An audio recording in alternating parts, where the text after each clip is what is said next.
आदिवासी विद्यार्थ्यांच्या आंदोलनाच्या मुद्द्यावरून महाराष्ट्र काँग्रेसचे वरिष्ठ प्रवक्ते अतुल लोंढे यांनी भाजप आणि राज्य सरकारवर जोरदार टीका केली आहे। मूळ प्रश्नांवर उत्तर देण्याऐवजी राहुल गांधींवर व्यक्तिगत टीका करून सरकारकडून मुद्दा भरकटवण्याचा प्रयत्न केला जात असल्याचा आरोप त्यांनी केलाय।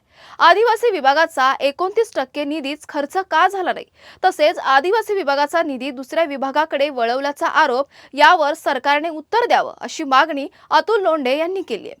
विद्यार्थ्यांच्या मागण्या आजच्या नसून गेल्या 16 दिवसापासून त्यांचं आंदोलन सुरू असल्याचा दावा त्यांनी केलाय।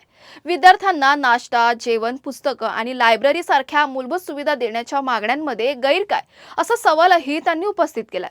छात्र संघर्ष आंदोलनादरम्यान विद्यार्थिनींनी राहुल गांधीकडे आपल्या व्यथा मांडल्या आणि त्यानंतर राहुल गांधींनी पत्र लिहिलं, त्यामुळे सरकारला कारवाई करावी लागली असा दावा लोंढे यांनी केला। दरम्यान विद्यार्थ्यांच्या मागण्यांवर चर्चा करून तोडगा काढण्याऐवजी संबंधित मंत्री पत्रकार परिषदेतून निघून गेल्याची टीकाही त्यांनी केली। दडपशाही आणि लोकांना घाबरवण्यापेक्षा विद्यार्थ्यांच्या प्रश्नांना उत्तर देण्याची गरज आहे असं म्हणत अतुल लोंढे यांनी सरकारला इशारा दिलाय। बीजेपी ही राहुल गांधींना इतकी घाबरली आहे, जळी स्थळी काष्टी पाशांनी त्यांना राहुल गांधीच दिसतात आणि मग व्यक्तिगत टीका करून मूळ मुद्द्यापासून दूर कसं न्यायचं याचा प्रयत्न छोटे छोटे बालक लोक जे आहेत त्यांना पाठवून ते करत असतात। आदिवासी विभागाचे 29% का खर्च झाले नाही त्याचं उत्तर दिलं का? तुम्ही आदिवासी विभागाचे पैसे दुसऱ्या विभागाकडे डायव्हर्ट करता त्याचं उत्तर दिलं का?